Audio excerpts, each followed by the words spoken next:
Hello guys, welcome to our channel.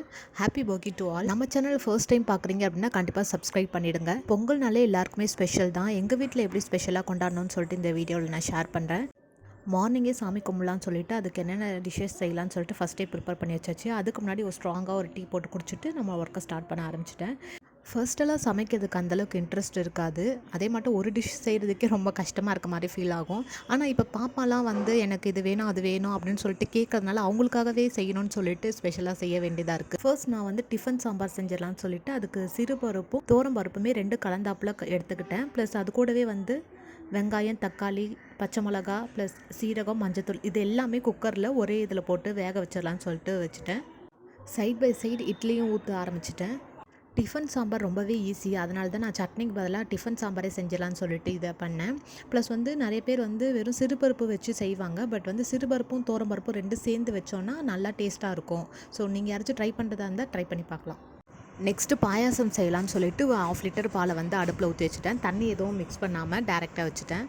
Next sambar தாளிச்சிடலான்னு சொல்லிட்டு cooker open பண்ணேன். நல்லா பருப்புலாம் நல்லா வெந்துருந்துச்சு. 3 விசில் மட்டும்தான் நான் விட்டுருந்தேன். நல்லா தக்காளி, பச்சை மிளகாய் எல்லாமே நல்லா கரைஞ்சி வந்துருச்சு.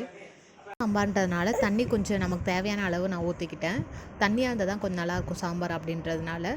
நெக்ஸ்ட்டு தாளிக்கிறதுக்கு ஒரு பேனில் 2 டேபிள் ஸ்பூன் எண்ணெய் விட்டு கொஞ்சம் கடுகு, உளுத்தம் பருப்பு, கருவேப்பிலை, பெருங்காயம், காஞ்ச மிளகாய் இதெல்லாமே வதக்கிட்டு சாம்பாரை தாளித்து போட்டேன்.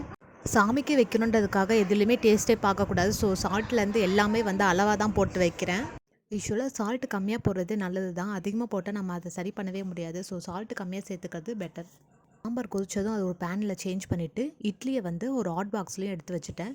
ஸோ இப்போ இட்லியும் சாம்பார் ரெடி பண்ணிவிட்டு நெக்ஸ்ட்டு மசால் வடை செய்யலான்னு சொல்லிட்டு பருப்பை வந்து ஒரு 4 ஹவருக்கு முன்னாடியே ஊற வச்சுட்டேன். இதுக்கு வந்து கருவேப்பிலை, பச்சை மிளகா, வெங்காயம் இதெல்லாம் பொடிசாக நறுக்கி அதை ஒரு சைட் பைட் வச்சுட்டேன். மிக்ஸியில் அரைக்கிறதுக்கு பருப்பை ஒன்றும் பாதியாக அரைச்சிட்டு பருப்பு கூடவே சேர்த்து சோம்பு, பட்டை, பூண்டு இது 3த்தையும் மிக்ஸ் பண்ணி அரைச்சி எடுத்து வச்சுக்கிட்டேன்.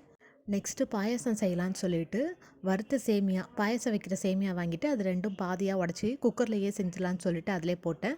ப்ளஸ் கூடவே வந்து ஜவ்வரிசி வந்து ஒரு 2 என்னோடய கை அளவில் எடுத்து போட்டுக்கிட்டேன். குக்கர்லேயே ஒரு 3 விசில் விட்டுடலான்னு சொல்லிட்டு அது மூழ்கிற அளவுக்கு தண்ணி ஊற்றி ஊற வச்சுட்டேன். கொஞ்சம் சீக்கிரம் செய்யணும் அப்படின்றதுக்காக தான் நான் வந்து குக்கரில் வச்சுட்டேன். இதில் குக்கரில் வச்சு ஒரு 2-3 விசில் விட்டுட்டோம் அப்படின்னா சீக்கிரம் ரெடி ஆகிடும். இல்லைனா பாத்திரத்தில் வேக வைக்கிறதுக்கு கொஞ்சம் டிலே ஆகும் அப்படின்றதுனால தான். நெக்ஸ்ட்டு சைட் பை சைட் வந்து கேசரி செஞ்சிடலான்னு சொல்லிட்டு பேனில் வந்து ஒரு கிளாஸ் ரவையை வறுத்து எடுத்து வச்சுக்கிட்டேன். ஃபஸ்ட்டு நெய் ஊற்றாமல் தான் வறுத்து எடுத்து வச்சுக்கிட்டேன். நெக்ஸ்ட்டு வந்து அதே பேனில் நெய் ஒரு 3 to 4 டேபிள் ஸ்பூன் வந்து நெய் ஊற்றி நல்லா சூடானதும் அதில் வந்து முந்திரி, திராட்சை இதெல்லாம் போட்டு வறுத்து எடுத்துக்கிட்டு அந்த நெய் இருக்க பேன்லேயே வந்து ரவையை திருப்பியும் போட்டு வதக்க ஆரம்பிச்சிட்டேன். நம்ம முந்திரி திராட்சை போட்டு எடுக்கும் போதே வந்து கூட ஏலக்காவும் போட்டு எடுத்துக்கலாம். ஸோ இதை வந்து கருகாமல் எடுத்து வச்சுக்கணும். ஒரு ஸ்லோ ஃப்ளேமில் வச்சு எடுத்துக்கிட்டால் நல்லாயிருக்கும். நான் சின்ன கிளாஸில் தான் ரவை எடுத்து வச்சுக்கிட்டேன். ஸோ அதே கிளாஸ் அளவுக்கு வந்து நம்ம சுகர் ஆட் பண்ணணும். பட் நான் அந்தளவுக்கு சுகர் ஆட் பண்ணல. பாயசம் ஆல்ரெடி செய்கிறதுனால இதில் வந்து சுகர் கம்மியாக போட்டுக்கலாம் அப்படின்னு சொல்லிட்டு 1/2 கிளாஸ் அளவுக்கு தான் நான் சுகர் ஆட் பண்ணிட்டேன். பட் வாட்டரோட அளவு பார்த்திங்கன்னா அந்த கிளாஸில் 2 கிளாஸ் அளவுக்கு வந்து நான் தண்ணி ஊற்றி வச்சுக்கிட்டேன். ஸோ இப்படி நம்ம கேசரி வந்து நெய்யில் ஃபஸ்ட்டு போட்டு எடுக்கிறதுக்கு முன்னாடி ஃபஸ்ட்டு வறுத்து எடுத்துட்டு அதுக்கப்புறம் வந்து முந்திரி, திராட்சை போட்டு வறுத்தெடுத்த அந்த நெய்யில் போட்டு வறுத்தோன்னா இன்னும் கொஞ்சம் டேஸ்ட்டாக இருக்கும். ப்ளஸ் இதில் வந்து பால் கூட சேர்த்து செஞ்சாலும் இன்னும் நல்லாயிருக்கும். நான் வந்து தண்ணி மட்டும் தான் ஆட் பண்ணி செஞ்சேன்.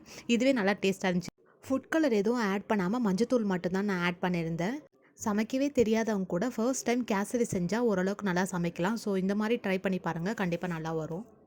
எங்கள் அம்மாவும் அக்காவும் நல்லா சமைப்பாங்க. பட் அவங்கள கம்பேர் பண்ணும்போது நான் ஆவரேஜாக தான் சமைப்பேன். நான் பண்ணுற டிஷ்ஷஸ்லாம் வந்து மோஸ்ட்லி யூடியூப்பில் ஒரு தடவைக்கு 2-3 தடவை செக் பண்ணிட்டு தான் நான் பண்ணவே ஆரம்பிப்பேன். பட் எங்கள் அக்கா வந்து அவளே எங்கள் அம்மா சொல்கிறத ஃபாலோ பண்ணி அப்படியே பண்ண ஆரம்பித்தா. அதே மாதிரி சமைக்கிறது வந்து அவ்வளோ பெரிய கஷ்டம் கிடையாது. நம்ம கொஞ்சம் இன்ட்ரெஸ்ட்டோடு இருந்தாலே ஈஸியாக இல்லை வெரைட்டி ஆஃப் டிஷ்ஷஸும் நம்ம செஞ்சிடலாம். ஸோ இந்த வீடியோ பார்க்குறவங்க யாராச்சும் வந்து இது வரைக்கும் சமைக்கவே இல்லை அப்படின்னா கண்டிப்பாக அதை நினச்சி பயப்படாதீங்க.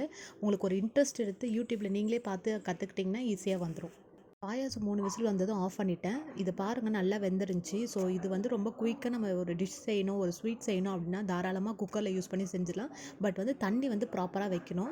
அதை மட்டும் வச்சுட்டோம் அப்படின்னா பாயாசம் நல்லா டேஸ்ட்டாக வரும். ஸோ வந்து பாலை ஆட் பண்ணிவிட்டு ஆல்ரெடி காய்ச்சி வச்சிருந்த பாலை ஆட் பண்ணிவிட்டு இப்போ இது கூடவே வந்து முந்திரி, திராட்சை இதெல்லாமே வந்து நெய்யில் போட்டு வறுத்து அது கூடவே ஆட் பண்ணிவிட்டு ப்ளஸ் தேவையான அளவு சுகர் ஆட் பண்ணிவிட்டேன். நான் வந்து கேசரியும் செய்கிறதுனால சுகர் வந்து ஆவரேஜாக தான் நான் ஆட் பண்ணிக்கிட்டேன். இந்த 5 டிஷ்ஷஸ் செய்கிறதுக்கு எனக்கு 3½ ஹவர்ஸ் ஆகிடுச்சு. நான் மார்னிங் 7 ஸ்டார்ட் பண்ணேன். 10:30க்கு ஆல்ரெடி எல்லாமே கம்ப்ளீட் பண்ணி முடிச்சுட்டேன். சைட் பை சைட் வந்து சாமி சாமான் கழுவுறதுலேருந்து எல்லாமே, சாமிக்கு பூ போடுறதுலேருந்து எல்லாமே ரெடி பண்ணி வச்சுட்டேன். கொஞ்சம் கொஞ்சம் டைம் கிடைக்கும் போது இது ஃபைனலாக வந்து வடையை போட்டு எடுக்க வேண்டியதான்.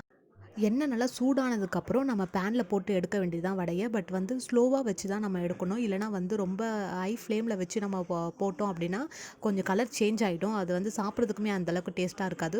ஸோ இந்த கலருக்கு வந்ததுமே நம்ம எடுத்து ஆஃப் பண்ணிடலாம். ஆல்மோஸ்ட் எல்லா டிஷ்ஷஸும் செஞ்சுட்டு சாமி கும்பிட்டுட்டு காக்காக்கும் சாப்பாடு கொண்டு போய் வச்சுட்டு நாங்களும் சாப்பிட ஆரம்பிச்சிட்டோம். இந்த டே வந்து எங்களுக்கு நல்லாவே போச்சு. உங்களுக்கு இந்த டே எப்படி போச்சுன்றதை மறக்காமல் கமெண்ட்டில் சொல்லுங்கள். இந்த வீடியோவை ஃபுல்லாக பார்த்த எல்லாருக்குமே ரொம்ப தேங்க்ஸ். இதுதான் என்னோட ஃபர்ஸ்ட் vlog. ஸோ இதில் ஏதாவது மிஸ்டேக்ஸ் இருந்துச்சுன்னா நான் கம்மிங் வீடியோஸ்லலாம் வந்து கரெக்ஷன் பண்ணிக்கிறேன். இந்த வீடியோவை ஃபுல்லாக பார்த்த எல்லாருக்குமே ரொம்ப ரொம்ப thanks. Once again happy Bogi and advance happy Pongal. Thank you so much for வாட்சிங்.